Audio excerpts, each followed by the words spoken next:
One of the most annoying things ever has to be when you're putting on a screen protector on a phone and you notice a bubble in it.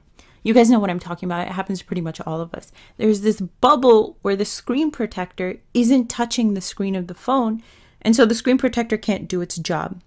It turns out this is really similar to what a placental abruption is. So you've got the uterus, and there's the fetus inside the uterus.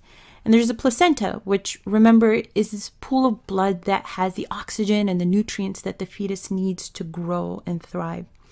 And the pool of blood is supplied by uterine arteries, which are juicy and plump during pregnancy. Now, there aren't only 3 arteries, and they aren't really this big, but this is drawn this way for simplification.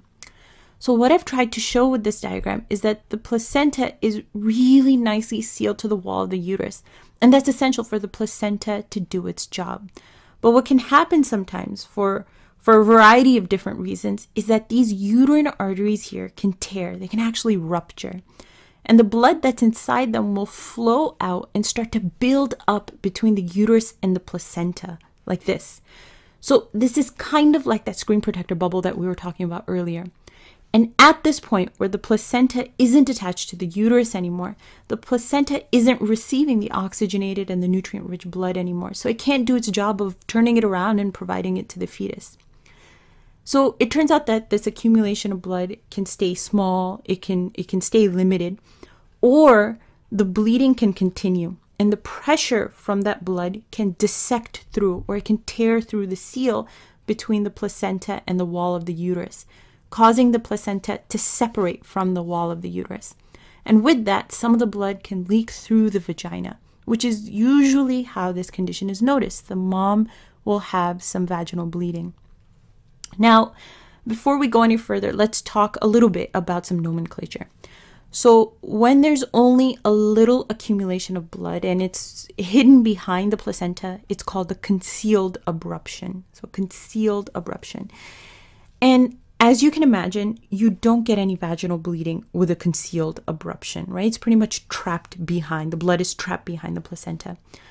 But when the blood has torn through the entire seal and the placenta is completely separated from the uterus, it's called a complete abruption.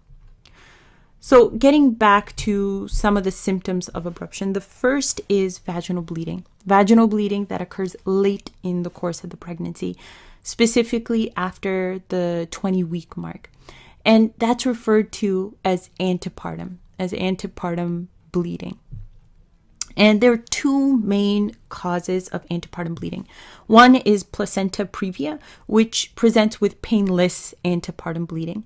And the second is placental abruption, which presents with painful, very painful antepartum bleeding. Because as you can probably imagine, the placenta shearing apart from the wall of the uterus to which it was pretty tightly attached is a painful process. Now, in addition to painful vaginal bleeding, the mom, the patient, also experiences uterine contractions. And to understand why this occurs, why you experience uterine contractions, you have to understand that the uterus is first and foremost a muscle. And in this situation where blood is leaking from the uterine arteries, the uterus tries to control the bleeding by doing what it knows best, and that is to contract. And the goal of these contractions is to squeeze down on these arteries that pass through the wall of the uterus to limit the amount of blood flowing through them. And while that's a pretty effective way of controlling the bleeding, it also has an unwanted side effect of sometimes pushing out the baby. That is to say that these uterine contractions can sometimes lead to premature labor.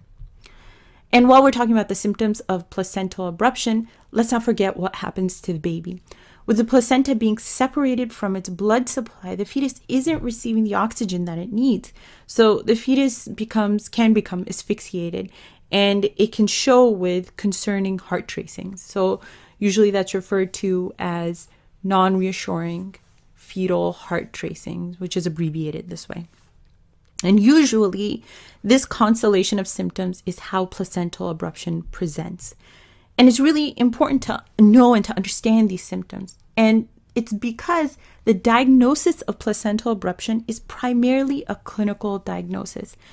So sure, you can try to image the uterus and the placenta, but during pregnancy, you're pretty much restricted to the use of ultrasound because of the concern for harming the fetus with other imaging modalities. And on ultrasound, blood, especially fresh blood, and the placenta have a very similar appearance. So that can make it difficult to diagnose an abruption with ultrasound. That's not to say that it can't be done, just that it can be difficult at times. Now, in the case that you do make a diagnosis of abruption, deciding what the next step is can be pretty complicated. On one extreme end of the spectrum, where mom and baby are both unstable, delivery is usually the answer. Delivery is also usually chosen if the baby is past 34, 36 weeks and is healthy enough to survive outside the uterus. On the other end of the spectrum, if the abruption is really minor and both mom and baby are looking good and the baby is too young to survive outside the womb alone, we can usually monitor both mom and baby until delivery is a safe option. So after having discussed all those features of abruption, let's consider some of the causes of abruption. Remember that the endpoint of all these causes has to be the tearing or the rupture of the uterine arteries. That's the ultimate cause of placental abruption. So the one cause that always jumps out to me is trauma. I always remember trauma. And I tried to do this animation thing to show how trauma causes abruption. So if a pregnant woman is in a car accident or any traumatic event really, the uterus stays fixed. It doesn't move because after all, it's attached to your skeleton. It's attached to other organs. But that's not the case for the placenta and the baby. So any trauma or any mechanical event can cause the placenta to shear away, to stretch and rupture these uterine arteries, which leads to bleeding and abruption.